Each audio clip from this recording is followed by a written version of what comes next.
Assalamualaikum warahmatullahi ta'ala wabarakatuh.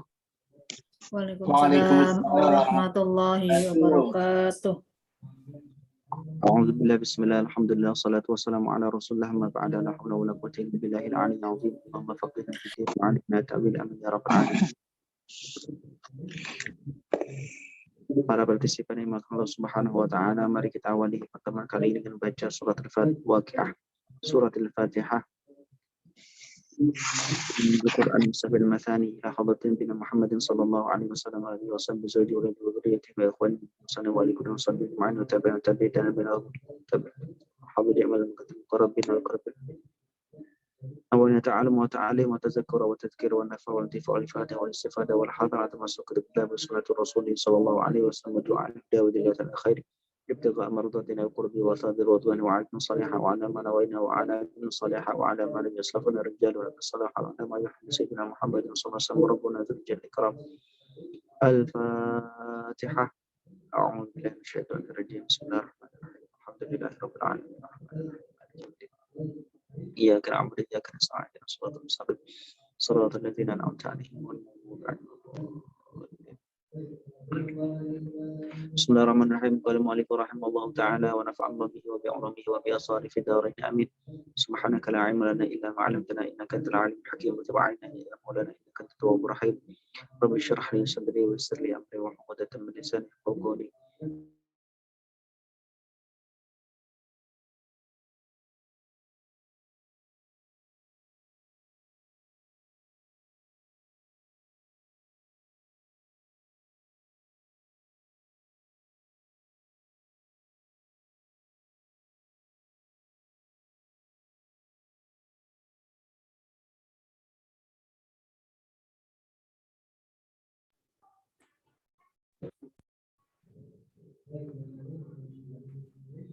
Rabbi shrah li sadri wa yassir li amri wa hlul 'uqdatam min lisani yafqahu qawli. Radina billahi rabba wa bil islami dina wa bi sayyidina Muhammadin sallallahu alaihi wasallam nabiyya wa rasula. Ya Allah ya Karim ya Fatah ya Alim iftah qulubana futuhal arifin. Bismillahirrahmanirrahim. Allahumma rabbana hab lana min ladunka ilman ladunniyan wa asrar rabbaniyatan wa nuran samawiyyan wa nadhuran lahiyan birahmatika ya arhamar rahimin. Allahumma arzuqna fahman nabiyyin wa hafdhal mursalin wa ilhaman malaikatil muqarrabin birahmatika ya arhamar rahimin. Amin ya rabbal alamin. Baik. Para hadirin Allah Subhanahu wa taala, terima kasih atas partisipasinya dan juga mohon maaf karena hari ini agak telat karena ada uzur, ada keluarga yang meninggal sehingga harus membaca doa terlebih dahulu sehingga mengulur sedikit waktu daripada para hadirin yang maka Allah Subhanahu wa taala semoga ridho dan bisa dimaafkan. Para hadirin Allah Subhanahu wa taala, suara saya bisa didengar dengan jelas? Bisa, Ustadz. Baik. Baik. Terima kasih.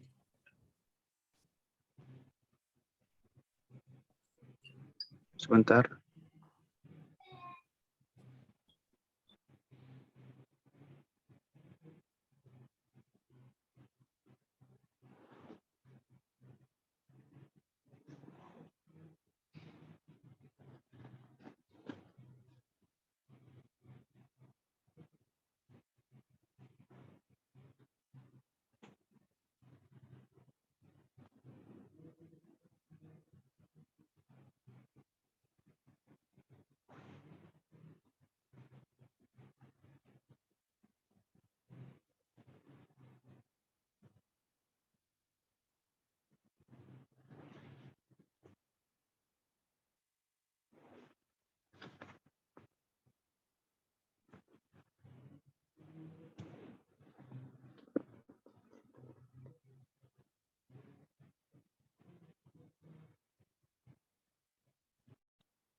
Apakah sudah terlihat di layar?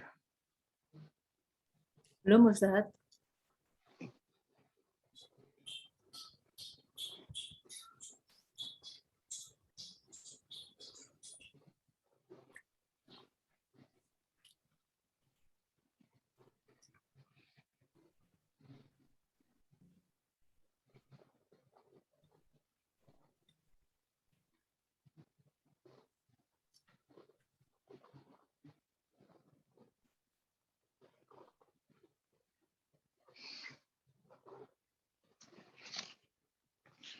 Bismillahirrahmanirrahim. Qala al-mu'allif rahimahullahu ta'ala wa nafa'ana bihi fi darain amin. Qala al-Syekh al-Imam Abdullah bin Abdurrahman bin Hajj al-Fadal sahibu al-kitab al-Mukhtasar al-Latif أو المختصر الصغير.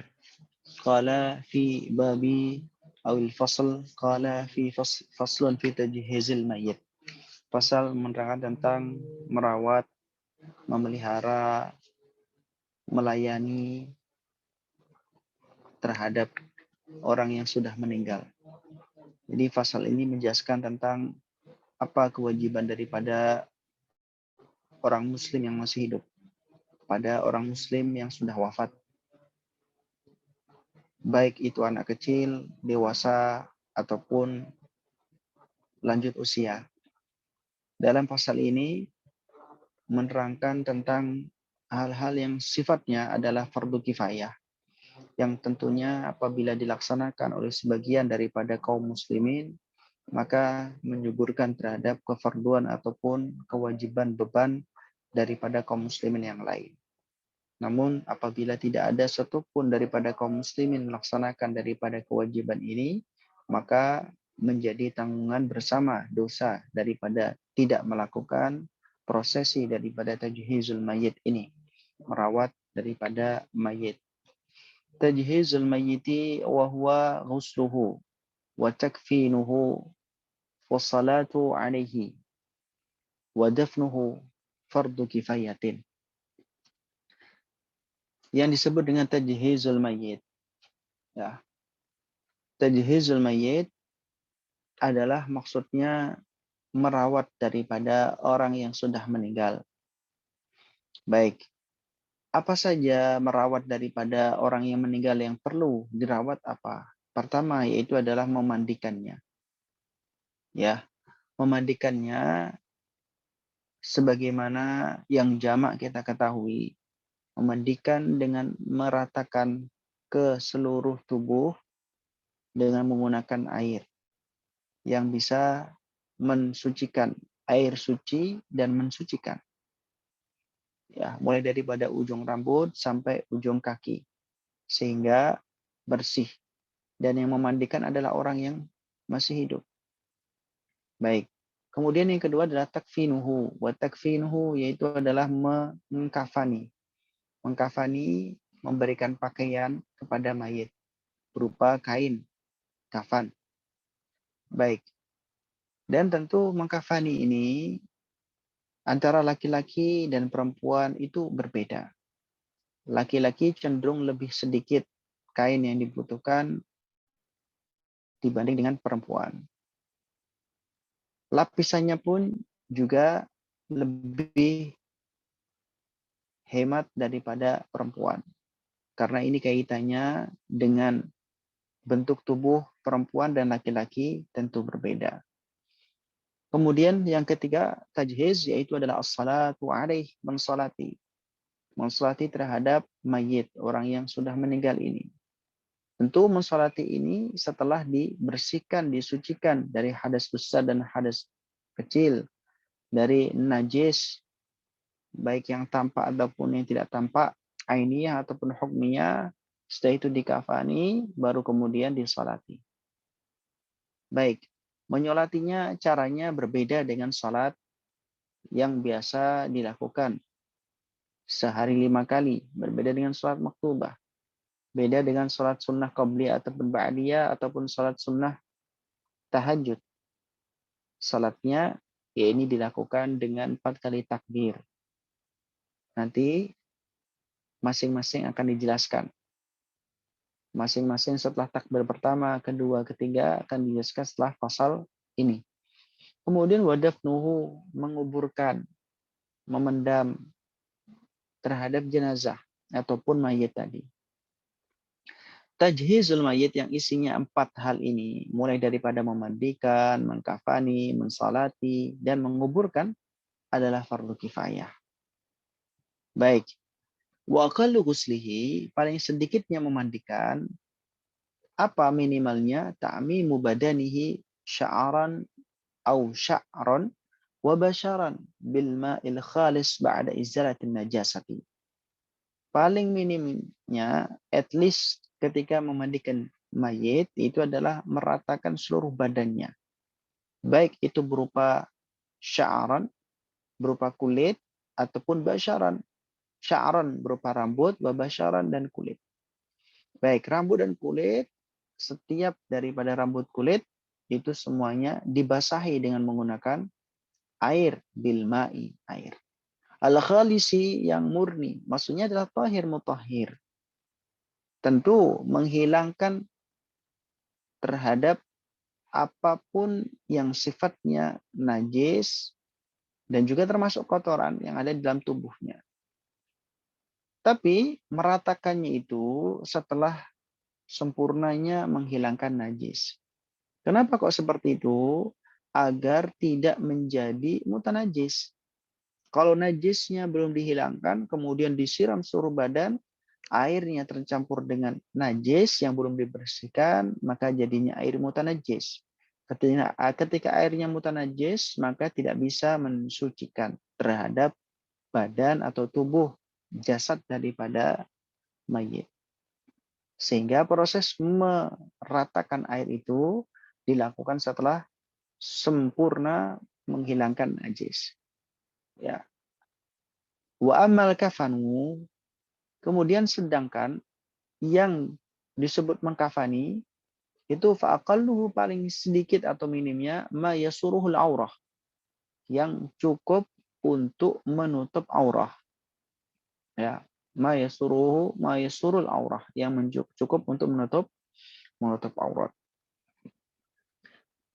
Yang paling utama bagaimana? Wal afdhalir rajul, yang lebih utama atau paling utama bagi laki-laki adalah salasul faifa. 3 helai atau 3 lapis. 3 helai ataupun 3 lapis untuk menutup daripada badan. Kemudian walil mar'ati khamsatun, bagi perempuan 5 lapis. 5 lapis terdiri dari apa saja? Izarun. Ya, izarun itu adalah jarik atau selendang. Wa khimarun. Khimar. Apa itu khimar? Itu adalah kerudung kepala. Penutup kepala itu khimar. Kemudian qamisun. Qamis itu adalah gamis atau baju. Atau biasanya diartikan baju kurung. Ya, baju yang kemudian diselobokkan di kepala dan kemudian menutup bagian bawah daripada kepala, alias bagian pundak ke bawah. Ya, sampai di atas daripada pusar. Nah, kira-kira sampai di atas pusar. Kemudian selanjutnya 3 izar, khimar, qamis. 2 lapisnya apa? 2 lapisnya adalah kain biasa, kain utuh untuk menutup seluruh badan daripada jenazah ataupun mayit. Tayyib. Ini adalah paling afdalnya di dalam mengkafani laki-laki ataupun perempuan. Fasal yang lain menjelaskan tentang hal yang berkaitan dengan sholat jenazah. Karena tadi sudah disinggung bahwasanya sholat jenazah berbeda dengan sholat yang lain. Maksudnya berbeda dengan sholat yang pada umumnya dilakukan. Seperti halnya sholat maktubah. Ya, sholat sunnah qabliyah ba'diyah. Yang diawali dengan niat dan takbiratul ihram, ditutup dengan salam. Ya, prosesinya di dalam sholat jenazah tidak ada sujud, tidak ada rukuk, tidak ada tasyahud awal, tasyahud akhir, julus baina sajdatain, tidak ada. Maka di sini dijelaskan oleh Syekh Abdullah bin Abdurrahman Balhaj Bafadal dalam fasal ini. Faslun fi salatil janazati, fasal menerangkan tentang salat jenazah. Wa furudu salatil janazati sab'atun. Fardu atau rukun salat jenazah itu ada 7. Yang pertama al-awwalu an-niyah, yang pertama adalah niat. Niat adalah menyengaja melakukan sesuatu di dalam hati. Itu niat bersamaan dengan awal daripada proses atau ritual ibadah. Itu niat. Fayanwi fi al-salati wa ta'yinaha. Maka di dalam niat ini, di dalam hati tempatnya, seorang yang melakukan salat jenazah meniatkan untuk melaksanakan salat. Atau kalau dilisankan, dilafatkan itu adalah lafaz usolli. Aku niat salat. Usolli. Itu maksud daripada fi'al salah. Itu kalau dilafaz talafuzkan atau dizahirkan, tulisannya ataupun ucapannya adalah usolli. Wa ta'yinaha, menentukan jenis salatnya. Apa salatnya? Salat jenazah. Maka sebutkan salat jenazah. Usolli salatal janazati. Itu adalah ta'yin. Ya, ka salatil janazati ya. Ini seperti lafaz salatil janazah. Jadi kalau digabungkan fi'il salah dan ta'yin adalah kalau dilafadzkan adalah usolli salata janazah. Usolli salata janazah. Wa yanwi fardiyatiha, dan kemudian yang ketiga meniatkan kefarduannya. Fardha kifayatin lillahi ta'ala. Usolli itu adalah gambaran daripada fi'lus salah, kemudian salata janazatin atau salatal janazati itu adalah gambaran daripada pengertian ta'yin, kemudian fardiyataha menyebutkan fardha kifayatin. Nah, itu adalah yang perlu dilakukan. Dan ini sudah sering kita bahas, memang niat itu di dalam sholat yang fardu, 3 instrumen harus dipenuhi. Ini adalah fi'lus salah, menyebutkan melakukan salat, kemudian mentakyin, menentukan salat apa daripada fardu tersebut, kemudian yang ketiga menyebutkan kefarduan daripada salat. Ini adalah berlaku untuk semua salat yang sifatnya fardu ataupun wajib. Baik. Kemudian yang kedua, arba'u takbiratin, 4 kali takbir. 4 kali takbir. Nah, ini adalah merupakan rukun, sehingga ini sering kita jumpai ketika orang melakukan salat jenazah, dia ketinggalan menjadi makmum, ketinggalan daripada imam, sehingga dia tidak membaca takbir 4 kali. Tapi ketika imam salam, dia ikut salam. Padahal dia tadi ketinggalan takbirnya. Maka kalau seperti ini, salat jenazah dia tidak sah. Sebab takbir di dalam salat jenazah hukumnya adalah fardu, merupakan bagian daripada rukun. Sehingga kalau dia ketinggalan, misal jadi makmum, ketinggalan ketika takbir bersama dengan imam, maka dia harus nambah lagi takbirnya. Kalau enggak, maka tidak sah. Sebab ini merupakan rukun. Kemudian as-salis. Rukun yang ketiga atau fardu yang ketiga, qiraatul Fatihati fil ula aw ghairiha. Jadi setelah membaca takbiratul ihram, baca Al-Fatihah. Ya. Baik. Apakah harus setelah takbiratul ihram? Oh, tidak. Aw ghairiha. Boleh juga tidak pada takbir yang pertama.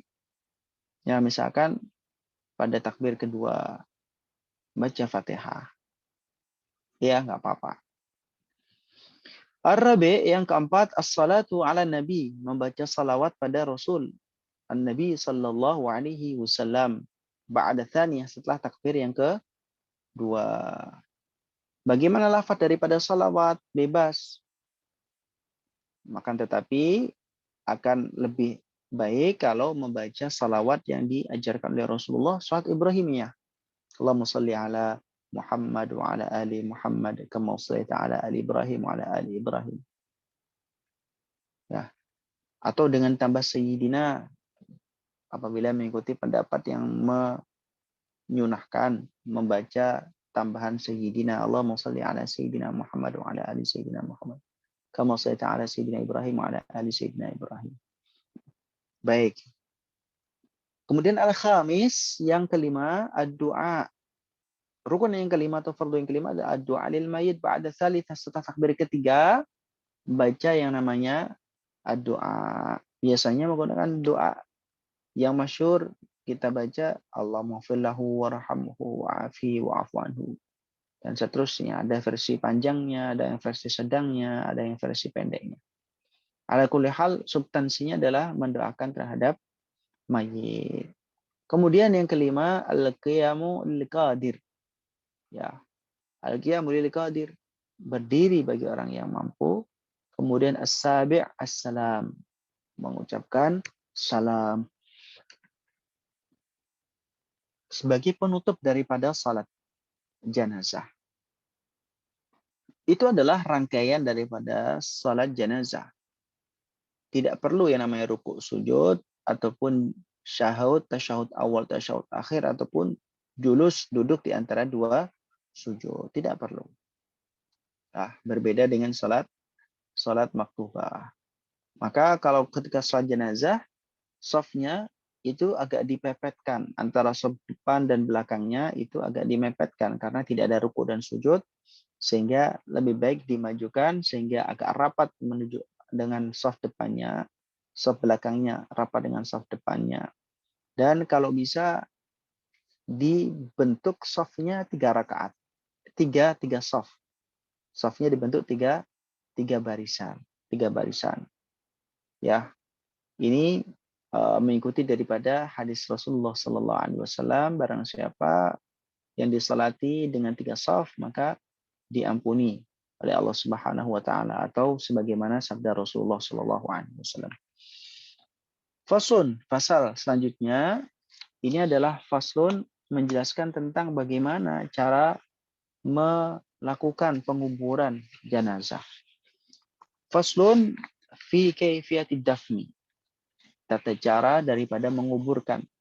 Wa amad dafnu, adapun menguburkan, faqalluhu paling minimnya qafratun taktumu raihatahu, yaitu adalah liang ataupun lubang, ya, galian, taktumu raihatahu, yang dapat menjaga, yang dapat mengekang ataupun menutup raihatahu, bau atau aroma daripada jenazah, sehingga tidak kemudian dikhawatirkan kemudian digali oleh hewan buas misalkan, atau mengganggu makhluk seperti manusia misalkan karena mencium bau daripada jenazah. Wa tahrusuhu minas siba, menjaga jenazah daripada sasaran target daripada hewan buas. Wajibu taujihul kiblah, wajib untuk dihadapkan ke arah kiblat. Kalau di Indonesia kepalanya berada di arah utara, kakinya di arah selatan, kemudian jenazah ini dimiringkan ke lambung sebelah kanan, mukanya menghadap ke arah kiblat. Dan ketika ditaruh di kuburan, nah, bagian daripada wajahnya itu dibuka sehingga pipinya, ya, ini nempel ke tanah. Jadi kafannya tadi dibuka di bagian kepalanya sehingga pipinya nempel ke tanah. Wa akmaluhu, paling sempurnanya daripada menguburkan, hufratun qadra qamatin wa bastatin, yaitu adalah lubang sedalam kira-kira 1 orang, tinggi 1 orang dan 1 lambaian. Jadi kalau digambarkan 1 lambaian begini, 1 lambaian kan kira-kira nih 1 jari, jari jemari bersama dengan telapak tangan, sehingga tinggi orang, ya, komatin ini pundak ataupun bahu, kemudian ditambah kira-kira 1 telapak tangan begini, ya, bukan diangkat di atas begini tapi begini.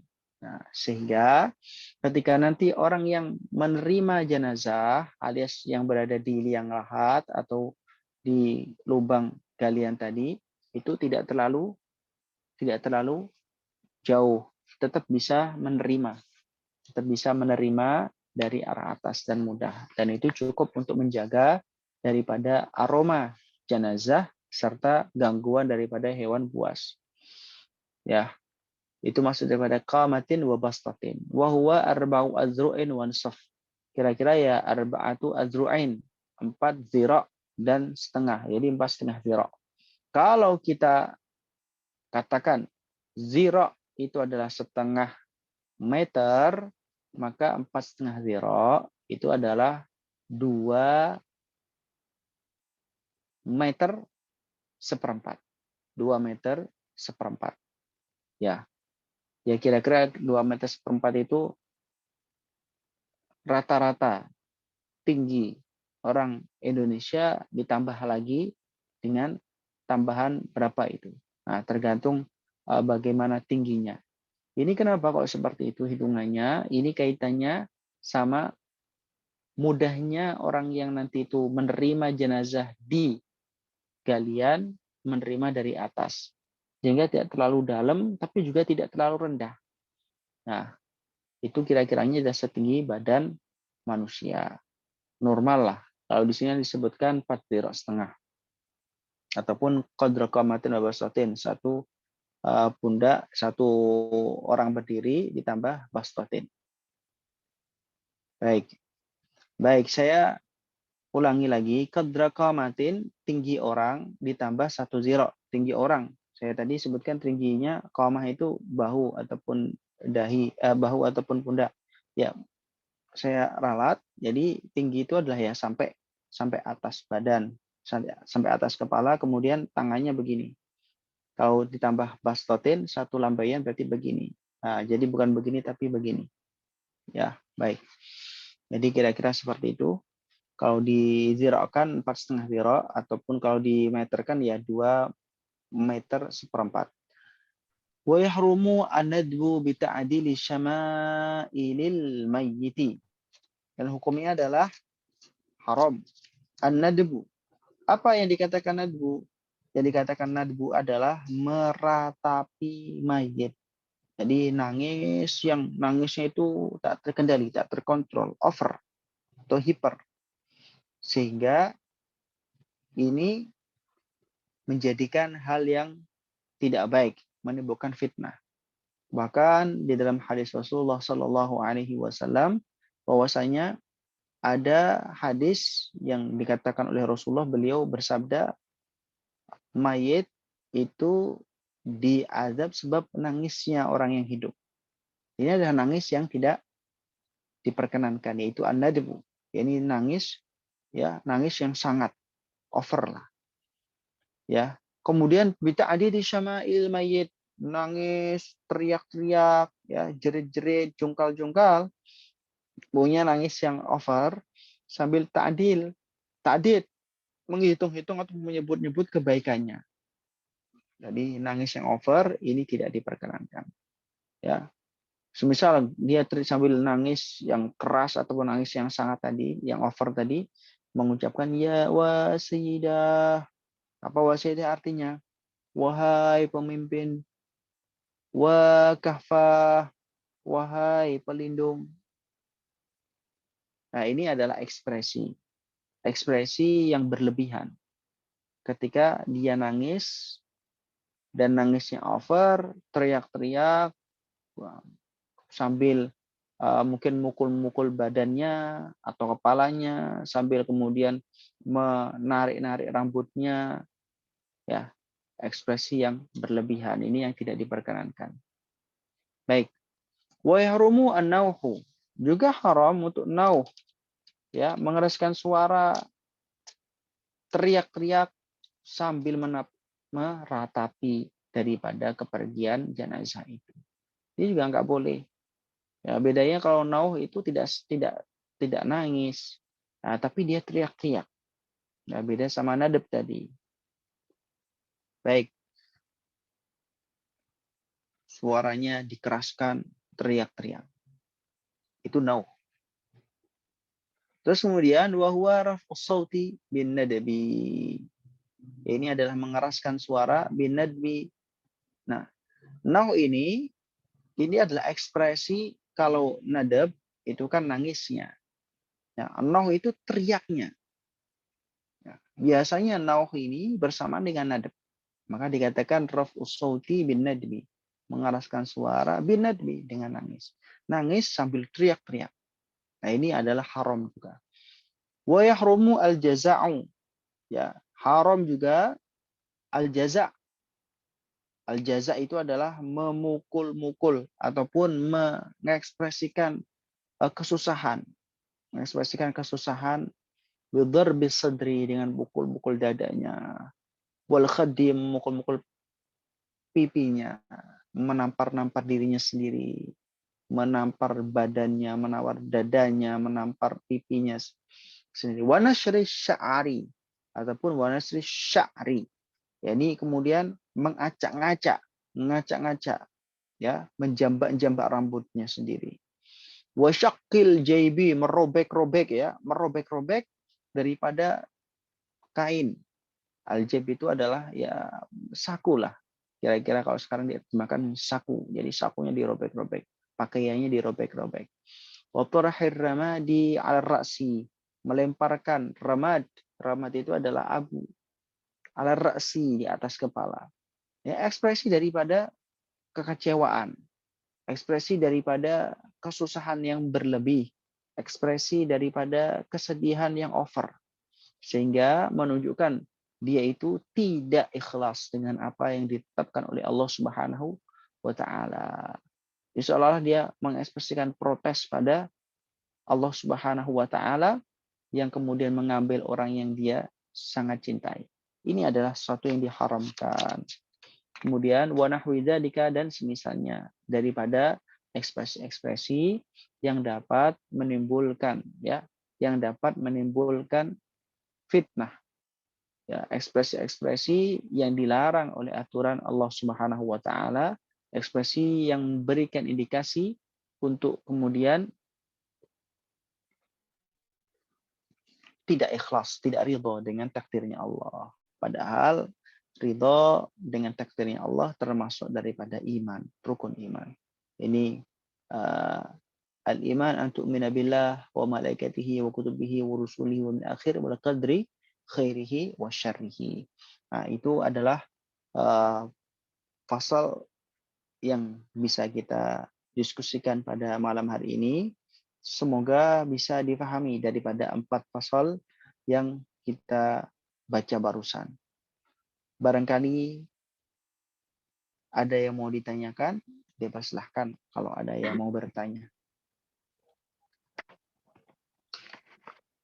Saya Ustaz. Ya, silakan. Terima kasih. Jazakallahu khair Ustaz.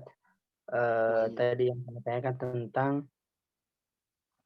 diharamkannya nadab, yaitu di sini terjemahannya mengulang-ulang ratapan disertai dengan menyebut-nyebut kebaikan si mayit seperti wahai pelindungku, wahai pemimpinku. Ustaz, maksudnya menangis, apakah menangis secara kalau menangisnya biasa, maksudnya tidak terlalu berlebih-lebihan, apakah itu diperbolehkan? Dan maksudnya di sini mengulang-ulang ratapan itu seperti apa, Ustaz? Dan menyebut-nyebut kebaikan si mayit. Baik.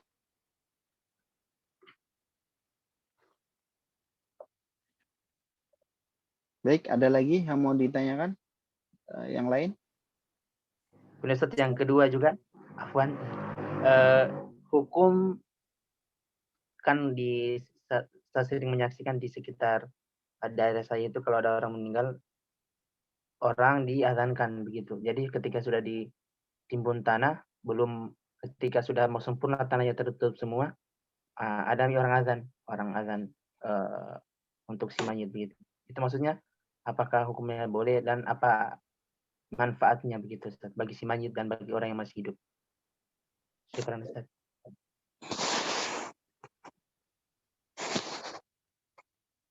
Baik, pertanyaan pertama, bagaimana pengertian daripada an-nadbu sama an-nauh tadi? An-nadbu sama an-nauh itu sebenarnya bisa dilihat di dalam syarahnya. Baik syarahnya itu adalah Al-Bayan wa Ta'rif fi syarh Al-Mukhtasar Al-Latif atau Anwan Halul Warif fi syarhi Al-Mukhtasar Al-Latif. Itu disebutkan seperti itu. Disebutkan apa pengertiannya. Baik, biar saya bacakan saja. Barangkali kitabnya dulu sudah pernah saya share melalui admin, kitab syarah-syarahnya. Ya, dua syarah yang bisa kita baca cukup untuk mewakili daripada keterangan yang dibutuhkan di dalam memahami kitab Al-Mukhtasar Al-Latif ini.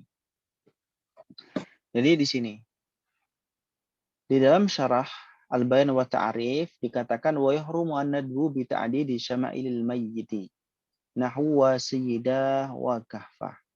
Kenapa kok hal tersebut dilarang? An-nadbu, nangis terseduh-seduh yang over, dengan kemudian menyebut-nyebut kebaikan daripada mayit. Kenapa itu diharamkan? Alaihi wasallam ma itu fayaqumu wa sayyidah au nahwa dzalika illa wukila bihi malakani yalhazanihi hadza kunta.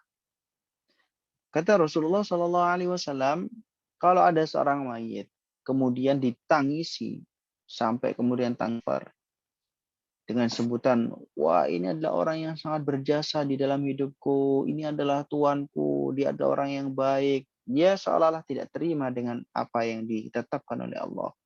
Maka Allah akan memberikan kekuasaan kepada dua malaikat yang kemudian menanyakan kepada alias menginterogasi terhadap si mayit itu. Emang kamu seperti itu? Emang kamu seperti itu kepada mayit itu? Ini justru menjadi beban bagi si mayit. Ya, maka tidak diperkenankan. Ya, terus kemudian ternyata hal tersebut tidak hanya sekedar kemudian diharamkan mutlak. Imam Ibnu Hajar, ya Ibnu Hajar Al-Haytami di dalam Tuhfatul Muhtajnya beliau mengatakan maksud diharamkan ini apabila ya ada syaratnya dikatakan haram ini. Haram itu yang bagaimana? Kata Ibnu Hajar, washtarata fil majmu'i litahrimi iqtiranul ta'addadi bil bukai. Jadi keharaman daripada an-nadab ini, nangis-nangis yang over ini, itu adalah apabila nangisnya itu sambil kemudian menyebut-nyebut kebaikan daripada mayat. Iqtiranu at-ta'addadi bil buka. Nangisnya bersama dengan menyebut kebaikan daripada mayit. Ada juga yang mensyaratkan alias haram itu apabila di sini iktiranhu binahwi wa kadza wa illa dakhal al-madih wal mu'arrikh. Ya, misalkan dia sambil nangis nyebut-nyebut bahwasanya oh dia yang membayarkan hutang saya, dia yang kemudian nyicil untuk mengkreditkan motor untuk saya dan lain sebagainya. Disebutkan dengan iktiran seperti itu. Itu hukumnya adalah tidak boleh. Ya, itu adalah tidak boleh. Baik. Itu kira-kira tentang nadab. Nah, kemudian an-nawhu tadi disebutkan di dalam Mukhtasar Latif, ar-raf'us sauti bin nadbi. Jadi yang namanya nauh ini kata daripada sahib Al-Bayan wa Ta'rif Syarah Mukhtasar Latif, murakkabun min syai'aini. Jadi nauh ini ada dua instrumen yang harus dipenuhi. Yang pertama an-nadbu yaitu nangis terseduh-seduh yang sangat tadi over, wa raf'us sauti bihi. Dan kemudian yang kedua menaikkan suara, mengkeraskan suara. Kenapa kok diharamkan? Kata Rasulullah Shallallahu Alaihi Wasallam dalam hadis beliau, akhadha alaina nabiyyu Shallallahu Alaihi Wasallam, ini daripada riwayatnya Ummu Atiyah. Akhadha alaina nabiyyu Shallallahu Alaihi Wasallam indal bai'ati an la nanuh. Jadi Rasulullah Shallallahu Alaihi Wasallam itu meminta ataupun meminta untuk berjanji kepada kami ya, ketika bai'ah untuk kemudian tidak nauh, tidak melakukan nauh, yakni mengangkat suara dengan keras. Ini adalah yang diharamkan antara nadab sama nauh tadi. Itu soal yang pertama.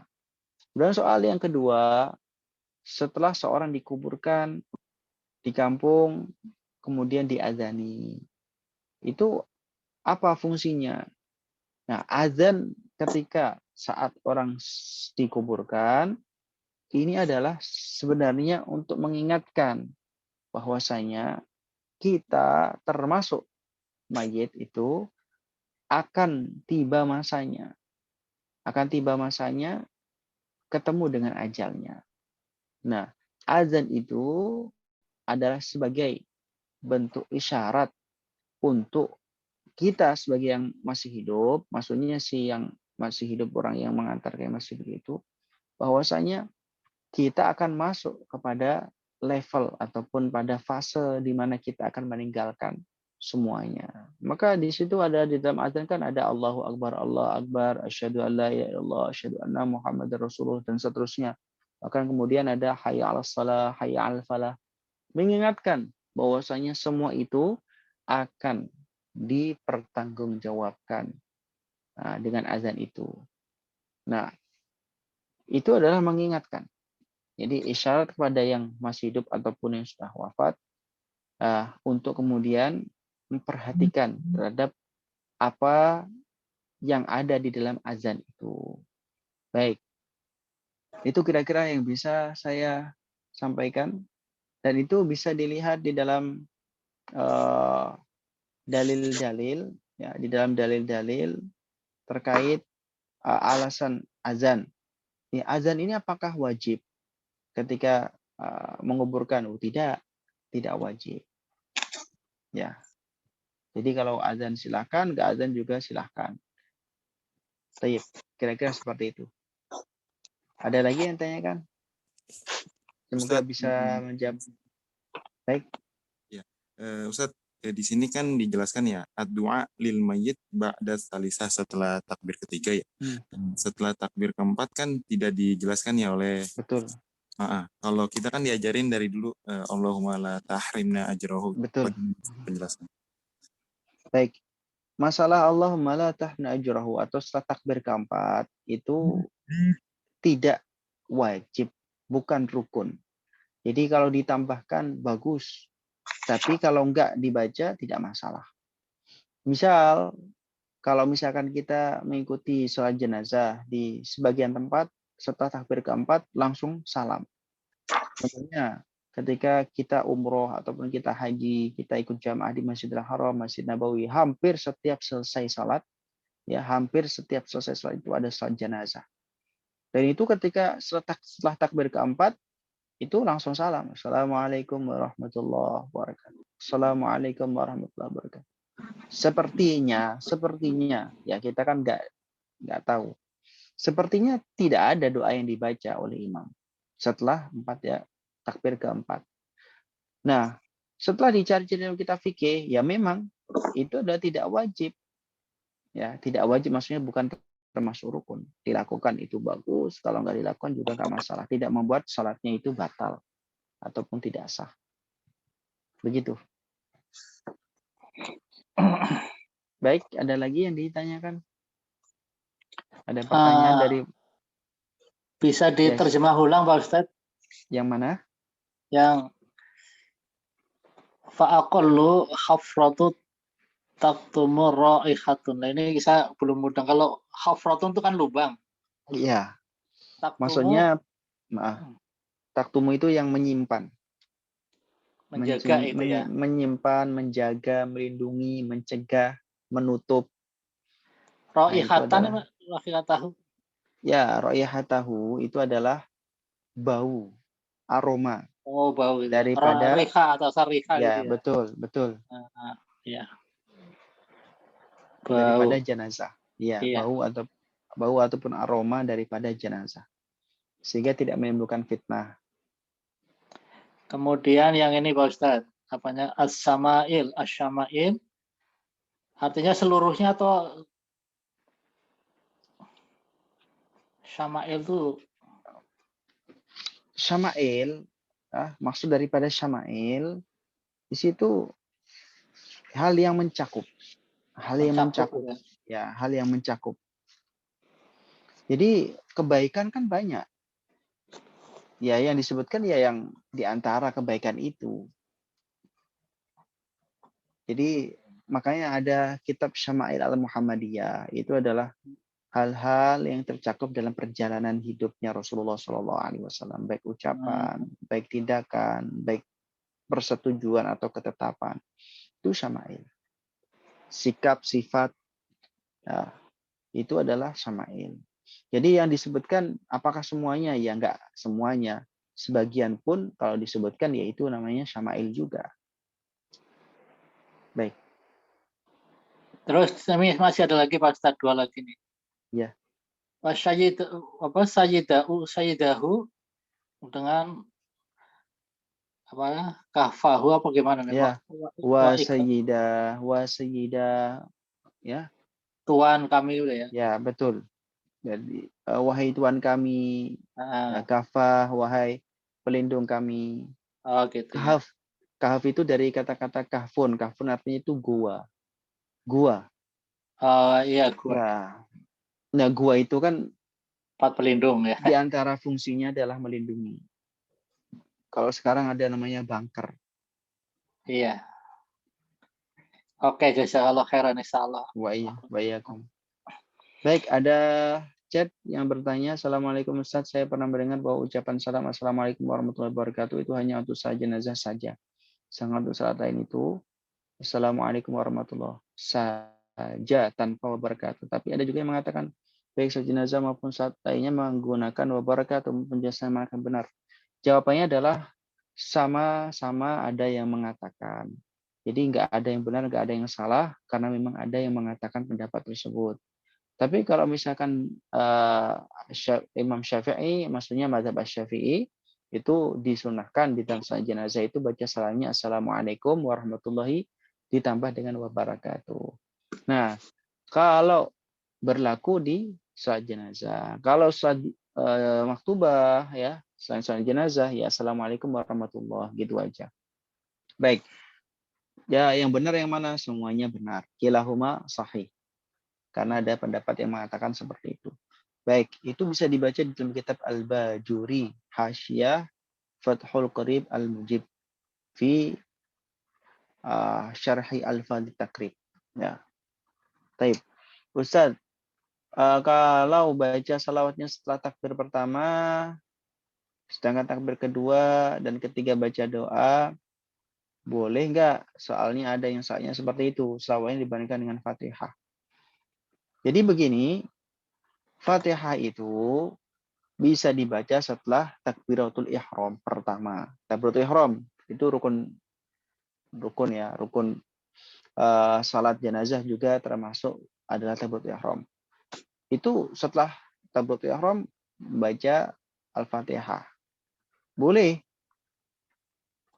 Nah, terus kemudian kalau ditaruh di kedua gimana? Dibandingkan sama salawat. Hukumnya adalah boleh juga. Tidak harus dilakukan setelah takbir pertama.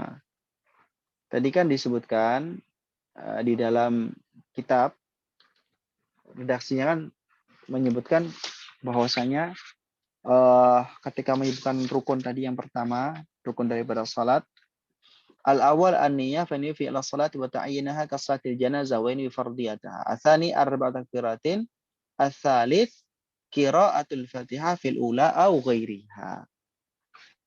Ya, sudah ada keterangan au ghairiha. Jadi membaca Fatihah itu setelah takbir pertama atau setelah takbir selain pertama. Boleh-boleh saja. Baik, artinya tidak membatalkan terhadap sholatnya. Nah,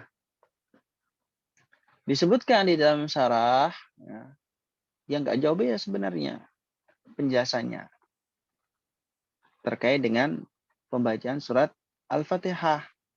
Jadi boleh setelah takbir pertama ataupun setelah takbir selanjutnya. Bukan takbir pertama, tapi takbir selanjutnya. Baik.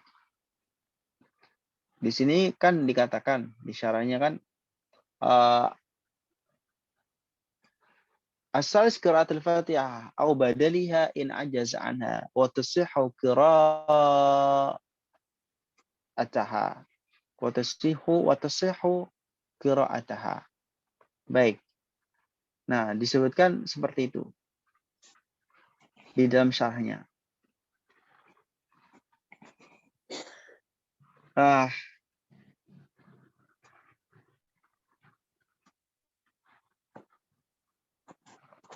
doa-doanya daripada untuk sholat jenazah itu juga macam-macam.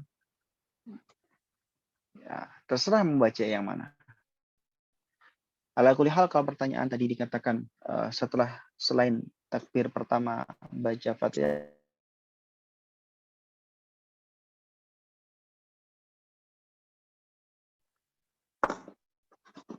baik. Ada lagi yang tanyakan? Ini yang tentang sholat tadi, pengen satu lagi penjelasan. Ats-tsalits qiraatul Fatihah fil ula au ghairiha. Maksud di sini selain Fatihah tambahan atau takbir yang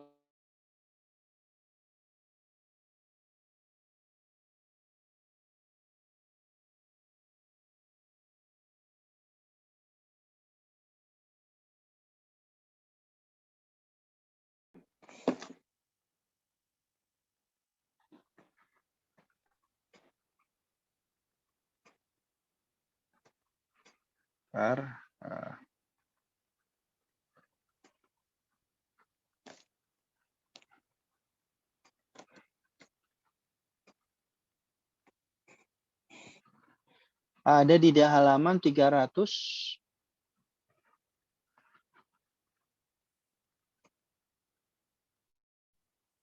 Halaman 375. Nah, di dalam Manhalul Warif. 375.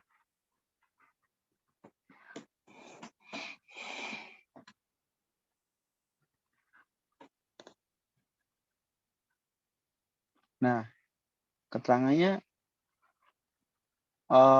as-salis, ini dikatakan as-salis nafru qiraat al-Fatihah wa badaliha wal afdal kaunuha fil ula fayujuzu ay qira'aha fil ula aw fi ghairiha ala al-mu'tamad. Ghairiha ini adalah selain daripada al-ula. Jadi maksudnya membaca Fatihah di takbir pertama, setelah takbir pertama ataupun selain takbir pertama. Fi ghairiha hanya kembali kepada al-ula. Ini menurut qaul mu'tamad. Nah, bisa dicek di kitab Al-Manhal Warif di PDF-nya. Ya, ini syarah yang paling panjang daripada Mukhtasar Latif. Syarahnya ini sampai 600 halaman. Di 371 disebutkan as-salits minal furud qiraatul Fatihah au bada liha wal afdal kaunuha fil ula fa yajuzu ay yaqra'aha fil ula. Boleh dibaca Fatihah pada setelah rakaat pertama, setelah takbir pertama, atau fi ghairiha 'alal mu'tamad. Kama jazama bihi fil majmu', sebagaimana disebutkan dalam kitab Majmu' Syarah Al-Muhadzab. Bal yasihhu al-ityan biha fi zaidah. Bahkan boleh untuk membaca Fatihah itu fi zaidah, pada takbir yang tambahan, bukan takbir rukun. Takbir rukun kan 4 kali. Kalau misalnya dia menambahkan takbir tambahnya, menambah takbir jadi 5 takbir, setelah itu baca Fatihah, boleh saja, bahkan seperti itu. Wa idza ata bil Fatihah fi ghairil ula jaza taqdimuhu ala dzikrihi ay al mahall manqulah. Ketika seorang itu membaca Fatihah pada selain takbir pertama, ya, selain setelah takbir pertama, maka jaza taqdimuha ala dzikrihi ay al mahall manqulah ilaihi aw ta'khiruha anhu. Maka boleh untuk mendahulukannya dalam menyebutkan tempatnya yang dipindah itu, ataupun mengakhirkan anhu, atau mengakhirkan. Jadi begini, kalau Fatihahnya digeser pada rakaat pada yang kedua nih, pada takbir kedua, apakah boleh nanti kemudian bacaan daripada takbir kedua itu kemudian digeser di pertama? Oh, hukumnya adalah, menurut pendapat adalah boleh. Jadi tukar-tukeran sama Fatihah. Ya. Berarti ha di sini dhamir ha itu gantinya takbir kalau nggak salah Mas tadi. Baik. Ya. Ya, ini begini, betul, kembaliannya kepada Al-Fatihahnya. Ini ada keterangan yang perlu digarisbawahi dan perlu kita ketahui bahwasanya tadi kan disebutkan Ar-rabi' as-salatu 'ala nabi ba'da as-saniyah. Al-khamis ad-du'a'u lil mayyit ba'da tsalitsa. As-sadis al-qiyamu lil qadir. Yang keempat dan kelima, rukun keempat ataupun fardu keempat dan fardu kelima kan disebutkan baca selawat setelah yang kedua, takbir yang kedua. Kemudian doa untuk mayit setelah takbir ketiga. Ini adalah muta'ayyin. Muta'ayyan artinya harus. Harus artinya ya di setelah rakaat kedua, setelah takbir kedua ya baca salawat. Setelah takbir ketiga membaca doa lil mayyit. Ya. Tapi kalau misalnya dibaca 2 kali selain ya baca selawatnya selain setelah takbir kedua, dia juga baca selawat lagi. Misalkan takbir ketiga, takbir keempat baca selawat lagi, boleh nggak? Boleh. Catatannya hanya pokoknya setelah takbir kedua baca selawat. Ya, ini adalah sesuatu yang muta'ayyan. Ini artinya harus. Harus. Kalau nggak seperti itu nggak sah. Gitu. Ya. Jadi kalau misalkan baca Fatihah tadi ditaruh di setelah takbir kedua boleh. Tapi tetap harus ada salawatnya. Gitu. Takbir pertama yang dibaca salawat, nggak baca Fatihah. Boleh nggak? Boleh. Begitu. Takbir ketiga baca salawat lagi. Boleh. Takbir keempat baca salawat lagi. Boleh. Yang rukun adalah setelah takbir kedua baca salawat. Setelah takbir ketiga baca doa lil mayyit. Itu rukun. Kalau misalnya dari takbir pertama, kedua, ketiga doa untuk mayit semuanya, boleh nggak? Boleh. Begitu. Afwan Ustaz, kalau misalnya Fatihahnya dibaca ke takbir yang kedua, berarti di takbir pertama tidak ada yang dibaca misalnya kalau kita tidak mau baca salawat misalnya. Berarti boleh begitu. Boleh. Habis takbir pertama langsung takbir kedua. Betul. Oh, berarti Fatihah ini di takbir pertama tidak wajib. Tidak. Oh. Jadi yang fleksibel adalah baca Fatihah ini. Fleksibel. Fatihahnya nggak harus setelah takbir pertama. Bisa kedua, ketiga, keempat. Tapi kalau sholawat harus di takbir setelah takbir kedua. Kalau doa lil mayyit setelah takbir ketiga. Tapi boleh baca sholawat dan doa mayit di semua takbir. Nah, Ustaz. Baik. Tambahan berarti pasti ditambahin. Ya. Semoga bisa dipaham ya. Ya, insya Allah. Baik. Terima kasih. Ada lagi yang tanyakan? Cukup ya? Cukup boleh. Baik. Syukran jazilan. Kalau nggak ada yang ditanyakan kembali, kita akhiri bersama pertemuan pada kesempatan ini dengan membaca Alhamdulillah Kafatul Majlis dan surat Al-Asr. Alhamdulillahirabbil alamin. Subhanakallahumma bihamdik asyhadu an la ilaha illa anta astaghfiruka wa atubu ilaik. Bismillahirrahmanirrahim. Al-'asr innal insana lafi khusr illa alladziina aamanu wa 'amilus shalihati wa tawassaw bil haqqi wa tawassaw bis sabr. Terima kasih banyak atas partisipasinya semuanya yang hadir di sini, Ibu Siti Maryam, Pak Suripno, Pak Firdaus Abadi, Mas Ibnu Hayyan, Ilham Kurniawan, Mario Excel, Elvando, Muhammad Afandi, dan Syah Sarbini. Terima kasih banyak semuanya. Mohon maaf atas segala khilaf ucapan dan sikap. Semoga kita diampuni oleh Allah. Assalamualaikum warahmatullahi wabarakatuh.